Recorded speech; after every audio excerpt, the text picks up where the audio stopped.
Descartes, Renato Descartes, es uno de los grandes filósofos de la Edad Moderna, el creador del racionalismo moderno.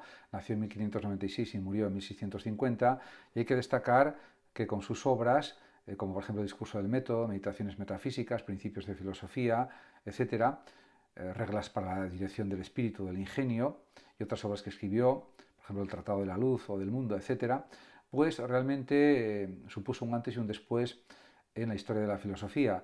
Realmente su racionalismo insiste en el valor extraordinario de la razón frente a los sentidos, pero también tiene otros muchos matices a destacar. En ese aspecto podemos decir que también se interesó por la geometría y las matemáticas, investigó también cuestiones de tipo geométrico y de geometría analítica con la ayuda de Beckmann y de otros, y en ese sentido sus aportaciones a la filosofía son realmente muy valiosas, sin ninguna duda. La ética eudemonista aristotélica realmente responde pues, a muchas situaciones de la vida que eran propias del siglo en que él vivió, en el siglo IV a.C., pero que también son extrapolables o extensibles a lo que sucede en el siglo XXI, por supuesto considerando el cambio de época que ha sido notabilísimo, el cambio de costumbres que ha sido realmente enorme, pero lo que es en sí la naturaleza humana ha cambiado poco. En ese sentido, las pasiones, las emociones, las formas de vida, aunque han cambiado en este sentido de que con la revolución tecnológica, pues efectivamente ha habido una transformación de la vida, diríamos que los sentimientos y emociones no han cambiado prácticamente desde hace 2400 años.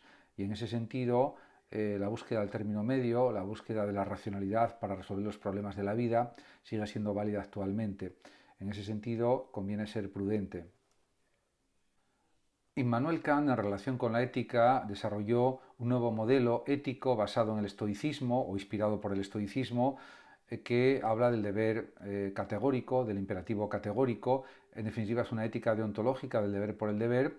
Y por supuesto, Kant no quiere decir que no haya que buscar la felicidad, pero siempre poniendo como premisa primera y fundamental el cumplimiento de los deberes. Por supuesto, también es lícito exigir los derechos y es lo que corresponde a cualquier ser humano, como es natural.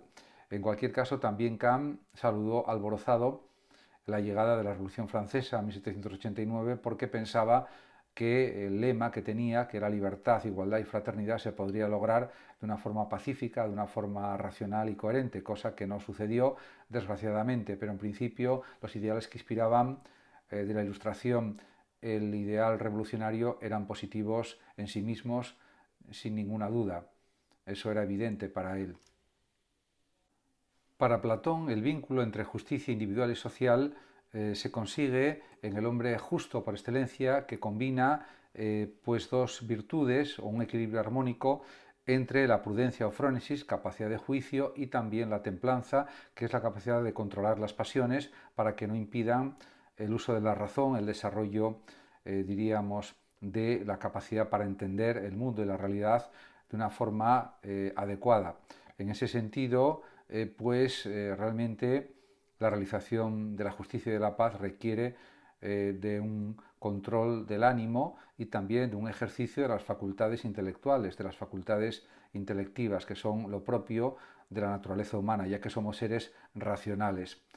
Como decía Platón, el cuerpo es la cárcel del alma, y lo decía en el sentido de que el alma, la capacidad de pensar, es lo más grande que tenemos y es lo que hay que cultivar especialmente.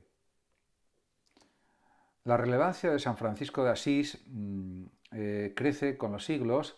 Fue un fraile y predicador italiano, fundador de la Orden de los Franciscanos, y vivió desde el año 1183 hasta el año 1226. En su Cántico de le Creature, escrito en 1225, alaba al sol y al resto de la naturaleza, considerándolos como hermanos y hermanas nuestros. De ahí la fraternidad que inspira a la orden franciscana. Y también hay que decir que en el año 1980 el Papa Juan Pablo II le proclamó patrón de los ecologistas, muy merecidamente. Es verdad que este amor a las criaturas, a los animales, a los semejantes, es uno de los grandes principios del cristianismo, creado fundamentalmente por los apóstoles, por Pedro, por San Pablo, etcétera, San Pedro, San Pablo, etcétera, y otros apóstoles, y a partir de ahí surgió la fraternidad cristiana.